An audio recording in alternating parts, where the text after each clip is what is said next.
Hello and welcome to the Society with Fatma Shaheen at BTB World. Today on our show, we'll be talking about Pakistan's ever-changing workplace culture. We'll also be talking about the need, rather the constant pressure which employees complain they are actually faced with, especially when it comes to staying abreast with the latest technological advancements. And of course, given the fact that we are very fastly moving towards an AI-driven future, that again then of course becomes a very pressing concern that at workplaces. In this regard, then we'll also be talking about, of course, the need for there to be, greater inclusion, greater diversity at our workplaces too, and how particularly have companies, how particularly have policies, how particularly is government working to do just that. That is also another angle on which we'll be shedding light. We'll also be talking about, of course, the need for us to ideally have a hybrid work model, one which then supports, typical working hours alongside, of course, accommodating remote and flexible working arrangements.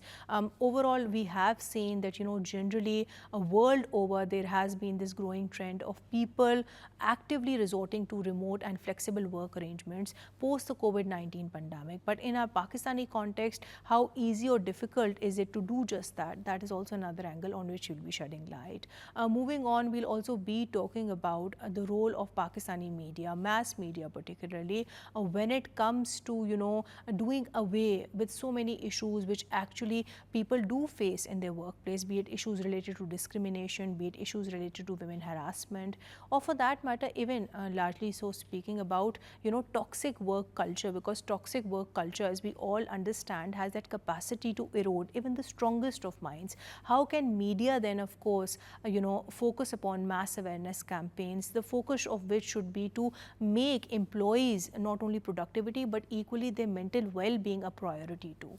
All of this, that too with an extremely pertinent panel. Let me introduce you to my today's panel. My first panelist for today's show is Akbar Hussain Saab.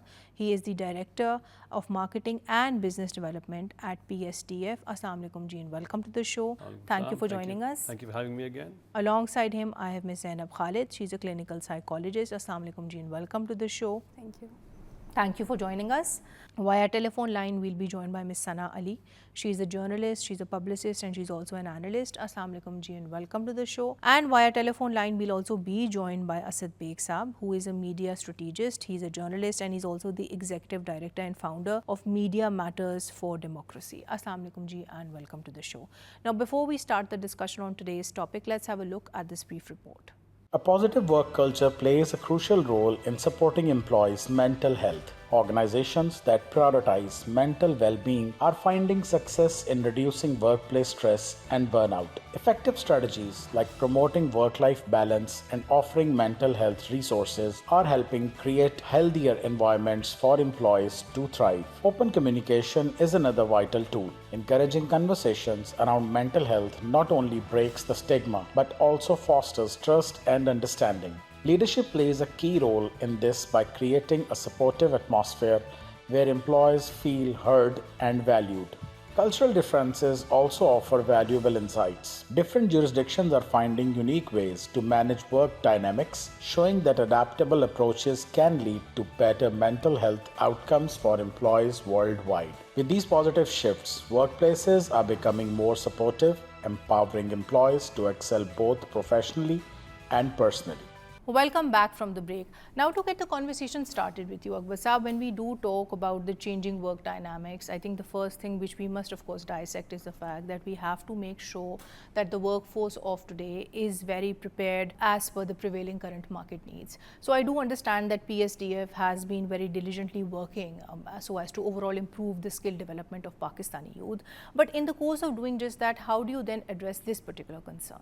Well, we have to understand that what PSTF does is impart skills training. And we've had a limitation historically with the way that we've developed skills in Pakistan around across all provinces, because we've been slow to adapt to global changing practices. In the last few years, we have seen that a shift in curriculum, a shift in teaching styles, a shift in the way that we display and roll out our trainings has had a very strong and positive impact on our beneficiaries. The beneficiaries of today are not the beneficiaries of 10 years ago. Of course. And the pandemic has come, it's changed the way that they live their lives. The way that they want to earn money has changed. Right. The Even idea, digital dynamics, they've changed the complete narrative. Absolutely. The way that people imagine how to earn money has also changed. The idea of going to work for 9 to 6, from 9 o'clock to 6 o'clock has changed. Right. The idea of wanting to work with your hands has changed. Skills, what we used to call traditional or old school skills, have changed. People don't want to necessarily, young people don't want to necessarily do those skills. Right. They're more interested in digital skills. Right. They're interested in how to earn money from online sales. They want to understand how to work and make money through e-commerce. They want to see how they can sit in an office environment as opposed to being a plumber or a technician. So when it comes to catering all these diverse career options that people now do have, how do you do just that? Is it through improving your collaborations with the industry at large, or is it then having very specific programs, because then the portfolio would be very diverse that way as well? You're absolutely right. The portfolio has to keep evolving. Industry needs shift in demands. So there's we talk about demand-driven trades, and those are always there. But you have to match what the industry wants with what the student body wants to do. You can't force someone to do something that they don't want to do. And it has to be scalable, right? Let's say you train someone as a mason or as a carpenter. You have to give him skills that are scalable. So today he's a carpenter that does basic training. In 3 years' time, he's going to want to move abroad or do something. You have to give him a next level training. Right. So he's then relevant for that stage. Right. And making room for the niche, the people for others to basically for others to come up. So and these fill are that the things gaps. that you people are very cognizant of, and I would want you to join us. So considering that we are talking about the ever-changing work and of course organizational culture both in Pakistan and generally globally as well, and since you have had that benefit of working in the US as well as in Pakistan for a brief period of time, how would you then make this comparison, whether it is in terms of working hours, whether it is in terms of the general organizational culture, because we do know for a fact that at least in the case of Pakistan, we do have long working hours and those typical hierarchical structures, so to speak. So how would you comment on this? Thank you so much for having me on your show, Fatima, and for such an important topic. Having worked in both Pakistan and the US for many years, I've observed significant differences in how work culture impacts employee mental health. In Pakistan, the work environment is predominantly hierarchical, with a strong emphasis on authority and collective harmony. This structure can certainly provide a sense of stability and a clear career progression, but some employees may also find that the environment stifles creativity and individual expression. Many employees, especially younger ones or those with more innovative ideas, may feel unable to voice their thoughts for fear of overstepping bounds or challenging authority. The suppression of self-expression can lead to frustration, stress, and honestly a sense of undervaluation over time.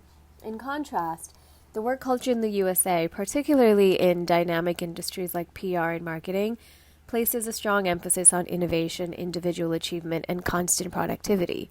However, this culture also comes with its own set of mental health challenges. The pressure to constantly innovate and outperform can lead to high stress levels and burnout. The always-on mentality, which is exacerbated by digital connectivity, often blurs the lines between work and personal life. We certainly do work at home, but does that also sometimes start to feel like living at work? I think for a lot of people it does, and it can lead to chronic stress and potential mental health issues as well.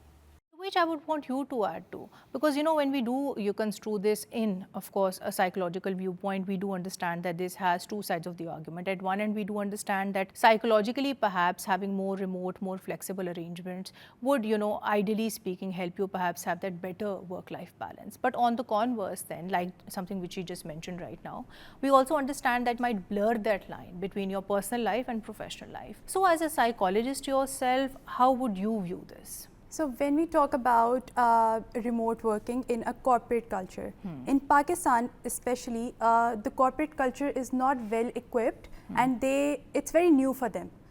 They don't know how to perhaps build a system in a way that remote workers would feel more included in the workspace.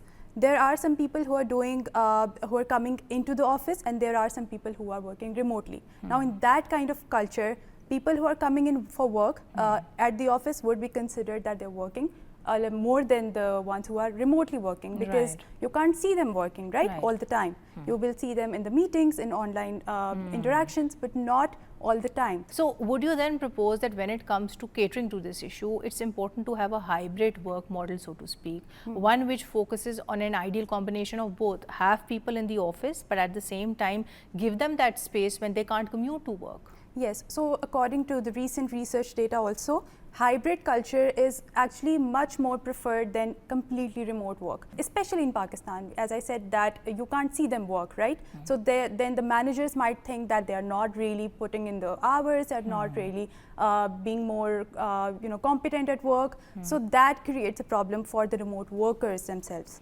So that also creates a lot of exhaustion for them if they are being called after working hours, because the managers are not considering their work hours as being put into just the work. Right. So then the workers might feel exhausted because of that. I think you've raised a very valid point here, because even if we look at this from a legal and a policy perspective, I do understand not one, rather quite a few European countries have actually passed laws which actually recognize the employee's right to disconnect, that to post working hours, especially Yes. France, Italy, even Portugal, I remember. Australia Australia, recently did, exactly too. yeah. So when it comes to our Pakistani culture, how easy or difficult do you feel would it be to implement the same? Because then again, this is something which will come with its own cultural nuances. Yes, so it's more of a mindset issue for the employer's side. The employees understand that there are some boundaries that you cannot cross, and which means that after working hours, I'm not going to be attending your calls, I'm not going to be working for you, even if there is an emergency. In certain cases, there might be a very big emergency, and you have to cater to that. But not every day, not every week. It should not become a norm, Yes, basically. it It should should not be an become a norm. exception to the general Yes. rule. It should not become the general rule. That's Yes. what you mean Yes. to say. Right, Zainab, your point is noted. Sitab, I'll come to you, and I would want you to add to this further. So when we do talk about, the ever-changing work dynamics in Pakistan, I think here what is very important is that we also consider and deliberate upon the issue of growing brain drain, so to speak. Now, we have seen over the past few years particularly, there are so many young skilled professionals who are leaving Pakistan in search for better job opportunities. So as an analyst yourself, how would you comment on this, and what do you feel are the changes that we need to make in Pakistan, both at a policy level and otherwise, so as to retain this professional pool? Look, I feel that there needs to be a very concentrated effort in terms of making more space for the people who freelance and who sort of are interested in, working on their startups or creating new companies and generating more business ideas and so on. Because I feel, look, in Pakistan, we obviously have a majority of young population, and more importantly, on the index of innovation, Pakistan has scored relatively higher than most were expecting. So I feel if we don't use that talent, or if we fail to use that talent in Pakistan that we have, that'll be a massive damage. And already we see that there is a brain drain, like you rightly pointed out. Young folks are leaving Pakistan and they are finding more opportunities. For instance, I know a lot of young people who wanted to set up a company, and instead of setting it up in Pakistan, they opted to set it up in Dubai. And because of the fact that they're easier to bring money in Dubai and take it out of the country, and the systems are reliable, the internet access is reliable, and generally the infrastructure is better.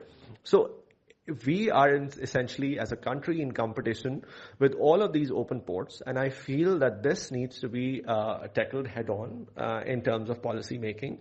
We need to understand that the lawmaking cannot be driven by or cannot be sort of grounded in the fear from of internet or technologies. It has to be used in a way that technologies can be used to promote the economy of the country. Not only that, but in addition to that, to overall change the organizational culture, so to speak, to give people, more particularly young foreign qualified individuals, perhaps better pay packages in that regard as well. On which, Akbar Sahab, I'll come to you and I would want you to add to this. So when we do talk about this issue of brain drain, that too from your line of work, what kind of initiatives is PSTF then offering in line with the government of Pakistan, ensure that we do end up retaining this young pool of professionals in the society today? Because then again, this has to be something which has to be collaborative and integrative in the larger picture. As Asad was saying earlier, and I think you talked about it also, We are right now the 5th largest population in the world in terms of number of people that we have. It's a very, very large resource, and most of them are under 30. And those are just macroeconomic realities. The other reality is that really aren't enough jobs. About 2 million people a year hit 18 years of age in Pakistan every year, which means that that's how many people need jobs. 2 million jobs a year. We don't create that many jobs. So one of the things that PSDF does, and what the government is also aware of, is creating more and more entrepreneurs. And the gentleman before me was talking around, insecurity around internet, insecurity around processes, insecurity around funds, and that's all absolutely correct. And this is what we're trying to do. We're trying to create an ecosystem through a development of sustained skill development, where people feel empowered, knowledgeable, have the right training, have the skills, and a larger understanding of the environmental entrepreneurial space, so that we're encouraging more and more people to start their own startups, their own businesses, whether it's high-tech, IT-led businesses, or much smaller ones, like graphic design or painting or artisanal skills. We're trying to create this specifically to address the point you've just raised. Right, on which I'll come to you, Zainab, and I would want you to add to this further. So when we do talk about this from your own viewpoint, what do you feel are the biggest root causes because of which people end up being so stressed because of their jobs? Because then we do understand these factors, they might vary across various socioeconomic classes, even the kind of person you are, the designation that you do have at jobs, because we do understand even executives, CEOs in corporate organizations, and even Gen Z, so to speak, they have been complaining about chronic stress at work. So how would you comment? In terms of corporate culture, there are, with different levels in hierarchy, different kinds of stress people have to deal with. In terms of CEOs, the executives, they are definitely the most burnout population. And this, according to research, is very true, because they have a lot of pressure on them to run the organizations. And that pressure and that stress actually reflects on how they treat their subordinates or their colleagues. The respect culture in the workplace is a big factor that plays a role in terms of people's stress and people's feeling of inadequate at work. Right. Not only the element of respect, but also in addition to that, of course, having proper, open, engaging communication channels in this regard too, because a lot of times we see that, in organizations which have those very typical stereotype top to down communication channels, employees, they might feel very demotivated just because they don't have a chance to voice their opinions and to come forward that way. So how would you view this issue? In organizations that have more of an open culture, where people can talk about their issues even with the CEO, the bosses, higher ups, that organization is actually very good in terms of their work culture. On the other hand, if there's an organization where the opening up of on different topics, on different issues is demotivated, that organization has a big problem with retaining their employees as well, because employee can leave an organization and people in the HR or the CEOs might even not know what their problem was. So yes, of course, open communication in every hierarchical system is extremely important. Yes. And we do need, policies to this effect too, because we do have policies to cater to so many other issues, be that of harassment, discrimination, so to speak, as well. So why not this particular issue? Sana, I'll take you on board and I would want you to add to this further. So when we do talk about the changing work culture globally, be it in US, be it in Pakistan, generally we now do see more and more people are opting for perhaps having more flexible, more remote work arrangements. But overall, if you look at this from an employee's perspective, we do understand the fact this perhaps might give them that chance to improve their work-life balance. But looking at it from the employer's perspective, it perhaps might raise this concern, might have a very detrimental impact on their productivity. So as somebody who is been working both again in the US and Pakistan, how would you view these arrangements, and why do you feel is it so important then to have that perfect balance between having traditional office working hours and at the same time opting to have remote flexible work arrangements in place too? The COVID-19 pandemic has catalyzed a significant shift in work culture in the United States, particularly in terms of remote work arrangements. So from an employee perspective, the widespread adoption of remote work has been largely positive. Many workers have embraced the flexibility and improved work-life balance that can come from working from home. For example, the elimination of commute times, the ability to create a personalized work environment, and the increased autonomy in managing one's schedule have all contributed to higher job satisfaction for many. However, this shift, like anything else, has not been without challenges. Employers initially expressed concerns about productivity in remote settings. Interestingly, research has shown that remote work can actually improve productivity in certain roles. A Stanford University study found a 13% performance increase in remote workers. This productivity is often attributed to fewer distractions, more efficient use of time, and the ability to work during one's peak performance hours, which can differ for each person. That said, remote work is not a panacea. It can contribute to feelings of isolation and loneliness, especially for employees who thrive on social interaction. So while I will say that remote work is very helpful, I do think that a lot of companies have adopted the hybrid work model where employees split their time between remote and in-office work. This approach aims to combine the benefits of both worlds, the flexibility and focus of remote work with the collaboration and social aspects of an in-office presence. Overall, I personally believe remote work has changed the workforce for the better.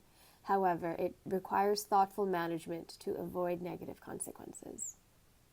Regardless, overall, you see the focus should then be to actually focus on the employees' not only productivity but also their mental well-being, and that is definitely a concern that we do need to prioritize more so in the Pakistani workforce culture. But moving on towards you, Asad Saab, here I think it's very important then to also talk about generally how we now see more and more young people opting for online jobs, opting to become freelancers, so to speak, and this is something which has become very popular, especially in the past 5 years.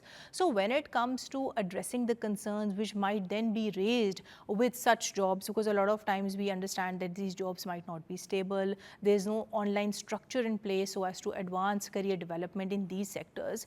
How do you propose can we get past these challenges so as to overall have perhaps a more structured, policy motivated online structure in place in the country? Look, I'm a big fan of freelance work, and I have seen people rising from poverty, young people whose family were really not well to do, and they started freelance work, and now they have companies in various countries, and they're doing really, really well for themselves and for their family. So I'm a big fan of freelance work. I'm a big fan of outsourcing your services to international companies, and more importantly, this brings in that precious revenue in Pakistan. Now, if you talk to any freelancer in the country, they will give you a very specific set of challenges that they have. One, the access to reliable and fast internet. That's a must. That's an absolute must. So I feel that this trend is it's extremely important for us. I feel that this trend can help us and help the economy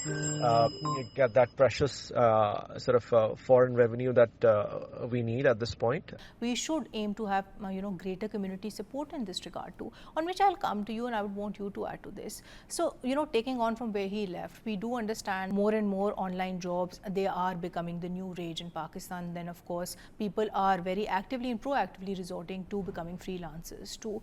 But do you feel that when it comes to freelancing, when it comes to having online jobs, this is that one profession or that one form of career path which is given that respect which it should ideally be given its contours in our Pakistani society? Yes, of course. So in terms of a younger population, they are moving towards online or remote jobs, and they are preferring it rather than being in a traditional corporate culture.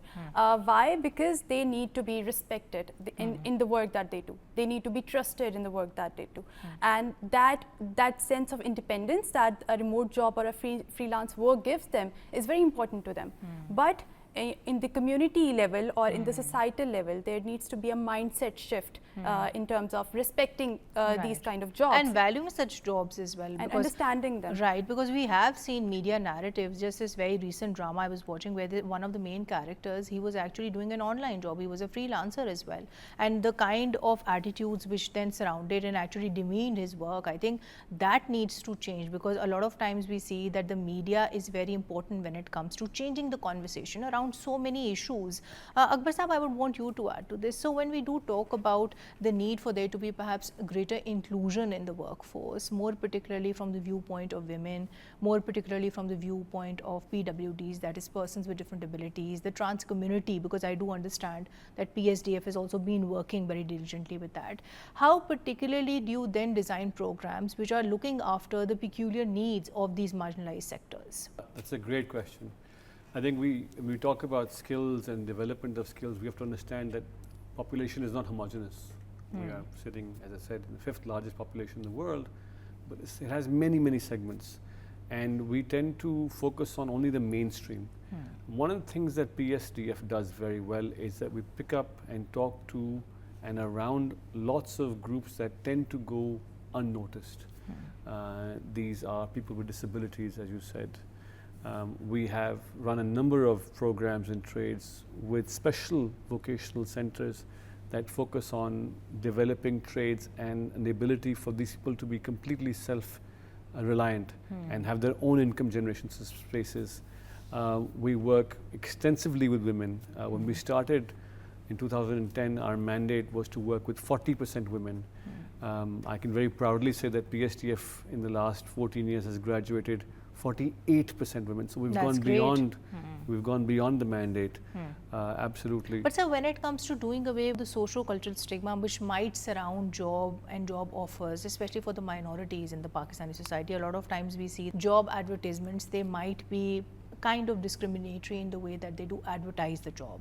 So when it comes to having more of a holistic approach, that too involving working with other stakeholders, how particularly does PSDF do that? Because then you see your job is just not to ensure that these people, they get those jobs, but they are also not marginalized once they've gotten those jobs. Yeah. Unfortunately, we do suffer with this mental stigma where there is one group that is treated and expected to perform higher than another group. It is an evolving process. I think if we consider the history of Pakistan, there has been some positive shifts, some not so positive, but there has been some shifts to include marginalized groups in mainstream economy. So for example, the transgenders, which were completely relegated many years ago, there is now a program to include them into mainstream employment. It also means including understanding and registering their gender on ID cards. But that's one step. You know, the other step will be to include how that gender will then play into laws and what, and how that plays out in terms of employability. They may not necessarily want to do formal employment jobs. So we have to also understand that there is a desire for each individual from these communities to want to work in specific areas. Right. So then you have to cater your skill development to give them independence, but with dignity. Right. And then of course I do understand that you have very diverse training programs ranging from fashion design for women to livestock management and then entrepreneurship and of course e-commerce too. So there are so many areas people can choose whatever they want to do at the for end of rural the day. women also. For rural women as well. But then again, for rural women, I think a very important concern would be that how do you end up ensuring that they have that right access to markets as well? Because then again, this is a socio-cultural issue. So how do you connect them with the market per se? It's another excellent question. What we are working on right now is understanding that fundamentally the issue that these women have is not education. It's access to content, it's access to training, and it's access to markets. So what we're trying to do now is create a space where we recognize and respect their home values, and we're not asking them to go to class anymore. We're going to ask them to stay at home, and we're going to give them hardware, receiving training on that hardware, what does desktops, laptops, at home, training themselves on those and using whatever skills they have to then position themselves for that freelance market that we were talking about. Right. We're also going to create market linkages, we're going to create financial literacy models for them, so understand how to open digital wallets, how to work with banks, how to receive money, how to send money. Right. Simple things that we take And for also, granted. of course, give them microfinance loans too. That again is something very important. Access to that, right. absolutely. Sana, I'll come to you, and I think here it's very important for you to comment on this issue as well. So when we do talk about this more particularly from a women-centric perspective, whether it is discrimination which then emanates on the basis of gender, whether it is discrimination which then emanates on the basis of one's race or ethnicity, anything so to speak, how do you feel as a female yourself? Does it or does it not actually impact one's mental health at the end of the day? Because this has a very deep intrinsic link with one's psychological well-being. So how would you comment on this? Thank you so much for asking such an important question. And I will start off by saying that inclusivity goes far beyond mere diversity. It's about fostering a sense of belonging and ensuring that all employees feel valued, thought of, and supported so that they are able to maximize their talents and their times for the collective goal and mission. So one of the most effective strategies for creating inclusive environments is implementing different working arrangements. We talked earlier about remote work, right? Another option can be flexible work hours for people who have to be in an office space.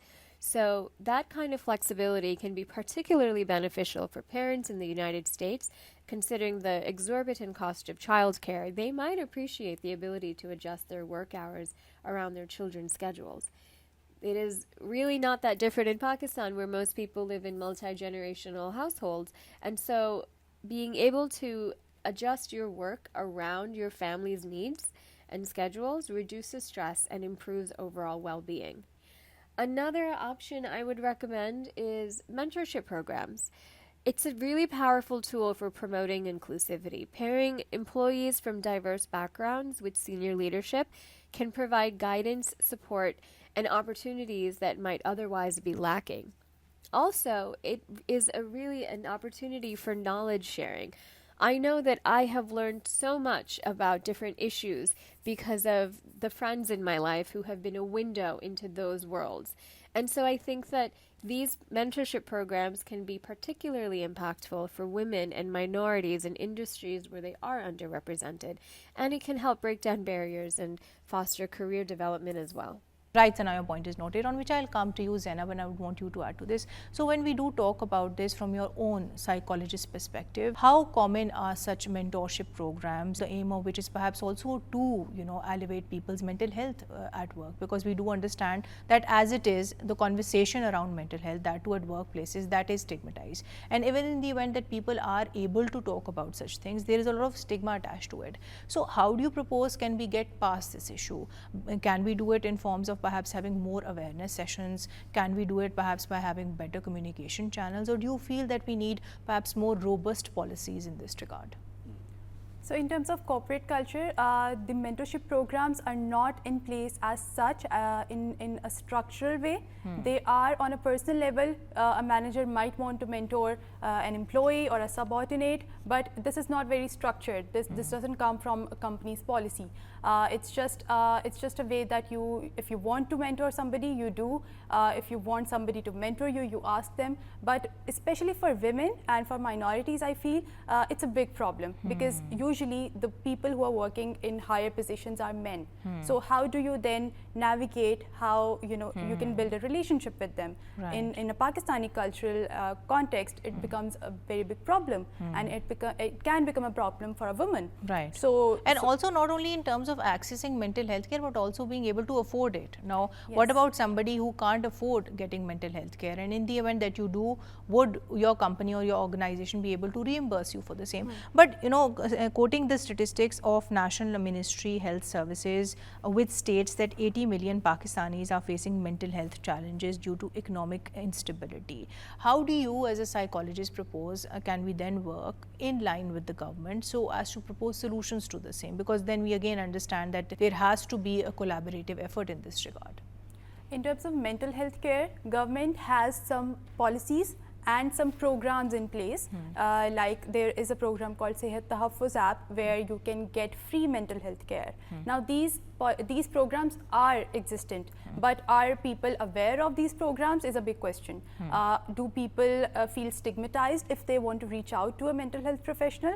That is a big problem. So that will be tackled by awareness. So first step is always awareness to, if you have a mental health issue, which means that having these symptoms or having these problems would mean that you need a professional help. Now when you get to the professional individual who is going to be helping you, that can happen in multiple ways. It can happen by reaching out to a government hospital.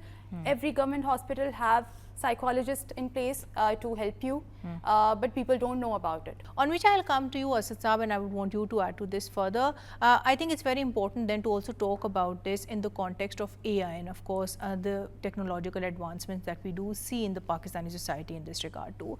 So when it comes to AI, we do understand the fact it does come with both its cons as well as with its pros.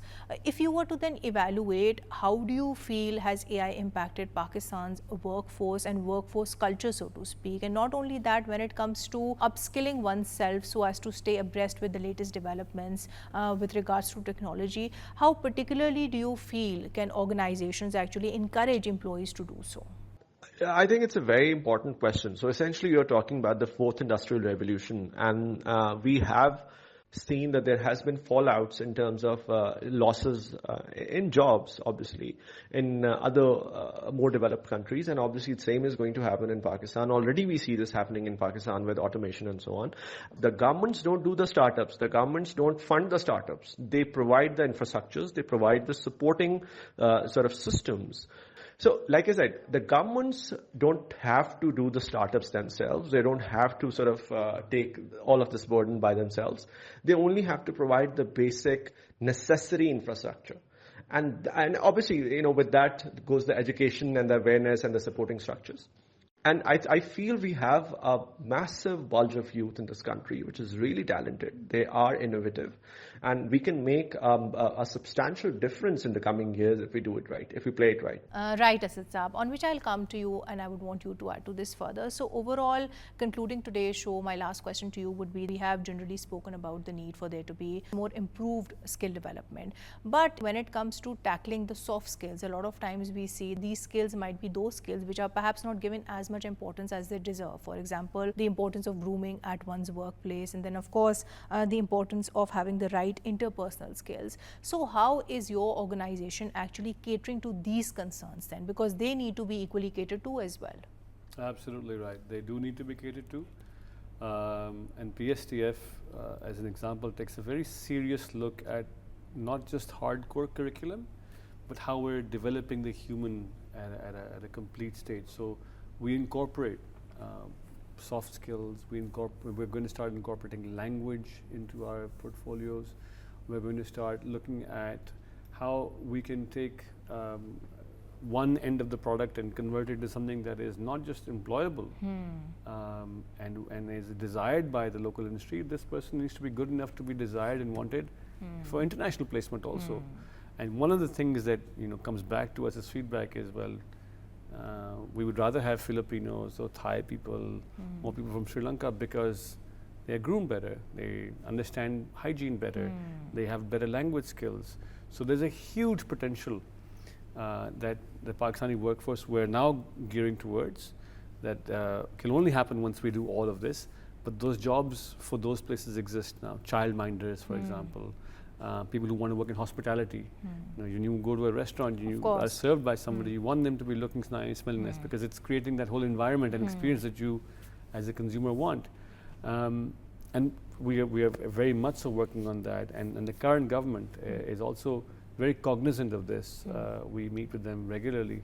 And there's a lot of programs that are led by. And I do feel it's very important in the larger picture as well, because then you see the aim should just not be to economically empower people, youth, or different segments of the society that we've spoken about. It should also be to perhaps socially uplift the society at large. And these are then those things, these are those skills which would stay with that person for the rest of their lives too. Which I'll come to you, Zainab, and before we conclude today's show, I think here it's very important then to also talk about the importance of having that fine balance, more particularly between one's work and of course one's personal life. So how do you propose can people strive to have just that, and why is it so important that we as a Pakistani society also learn the importance of subdelegating work and of course saying no where it is needed, because then again this becomes a socio-cultural thing at the end of the day? Yes, absolutely. So this problem is actually a boundary issue as well for people, especially for the employees, for them to know their right and to know when to say no, when do you switch off your phone after work, and when to not listen to your boss, because you're not obliged to. And also very important to know if there is an HR policy that can help you in this regard. If your boss is being disrespectful to you, if they are giving you their own tasks, their own personal work at times, can you say no to that, and can the HR help you in that regard? That is a very important issue to raise, and to know that when HR can step in and help you. Right. But then again, this goes back to the organization per se. What if the Yes. organization doesn't have any such policies and to start off with? So it goes back to, I think, having the right policies. And Yes. here, at least in my opinion, I feel the employees, they need to be at the forefront, because you can't be going around asking for your rights when there are no policies to protect you to start off with. On which I'll come to you, Sana, and before we conclude our today's show, I think here it's very important then to also talk about the need for media to proactively advocate for mental health, that too in our workplace context, so to speak. So how particularly do you feel can movies, can dramas, even the entertainment industry do just that? And why is it so important that media then of course leads by way of example? Because we do understand any kind of a toxic work culture that can also have a negative impact on the strongest of minds. Well, Fatima, this is the million-dollar question. So, given my background in public relations, journalism, government, I've observed how mass media not just leads, but shapes the conversations around every issue, and mental health is no exception. The media plays a crucial role in shaping public perception, raising awareness, and promoting positive change. So television and film have made huge strides in recent years in portraying mental health issues more accurately and empathetically. Shows have tackled topics such as anxiety and depression, helping to normalize these experiences and reduce the stigma. By presenting relatable characters dealing with mental health challenges, these programs have encouraged viewers to reflect on their own experiences and seek help if needed. Print media, including newspapers and magazines, have provided in-depth explorations of the workplace mental health issues. There are many, many articles about the complications of a toxic work culture. There's lists about best practices from progressive companies and insights on how you can help create healthier work environments. These pieces are so important because they educate both employees and employers about the importance of mental health in the workplace. Social media, of course, has become a powerful platform for mental health advocacy. Campaigns like Seize the Awkward use social platforms to encourage open dialogue about mental health, especially among younger audiences. And then, of course, there are so many documentaries and news coverage all day long. So while the media alone cannot solve workplace mental health issues, it can be a powerful tool in promoting the changes that we do need to make, both in Pakistan and in the United States. Asad, I'll come to you, and before we conclude our today's show, here it's very important then to also talk about this popular concept of digital nomad visas, which are gaining a lot of popularity, especially in countries like Estonia and Germany, which clearly reflects a global shift towards having more flexible work. Do you not feel that we as a Pakistani nation, we as a Pakistani society can perhaps follow lead in this regard too, where visas like these would then not only, of course, attract foreign talent, but they would also in themselves boost the economy at large? How would you view this issue, and what would your comments be? I feel digital nomad visas are popular for destinations and countries which are the hotspots, the global hotspots of international tourism. For instance, Thailand, and so on. But I feel Pakistan doesn't have that sort of kind of international tourism, at least at this point. And so I'm not sure whether we can capitalize on the concept of digital nomad visas in Pakistan. But what we can do is prevent the brain drain that is happening in the country and stop the or provide better opportunities for the people who are leaving Pakistan by doing what I've talked about earlier. And because as a digital nomad, as a freelance worker, the great thing about That is that you can live and work anywhere, and obviously you have to pay taxes in that country. So when that happens, this becomes a trend, and I feel this will be very problematic for Pakistani economy in the longer run. Specifically, if we are producing the human resource, we are producing the talent, and they are paying taxes anywhere else in the world. We need to make sure that we have the supporting infrastructure in the country. We need to make sure that we have not just the bare minimum, but absolute best for the people who want to start digital businesses, who want to start online work, who are working freelance with companies globally. And we, as opposed to creating challenges for them, we support their work and we capitalize on this as a nation. Right, Asad Saab. On which note I would like to conclude today's show. Thank you so much. Thank you so much, Ms. Zainab. Thank you so much, Ms. Sana. And thank you so much, Asad Saab, for being here with us today. Well, to conclude today's show, we generally spoke about Pakistan's ever-changing workplace and, of course, organizational culture. We also spoke about the latest trends and the shifts that we do observe in this regard. Whereas, of course, there's no denying to the fact that we do see the Pakistani government overall working not only to empower youth, but also to create more and more job opportunities for them. What we do need to strive towards actively is, of course, to have greater diversity and greater inclusion in our workplace environment, so to speak. And in this regard, then, of course, the organizations, they have to take lead too. They have to have that environment where everybody is celebrated for who they are. They need to be supportive per se. They need to ensure that people, they are not only valued and respected, but also in this regard, they are mentally supported too. Thank you for watching The Society. Until next time, take care. Allah Hafiz.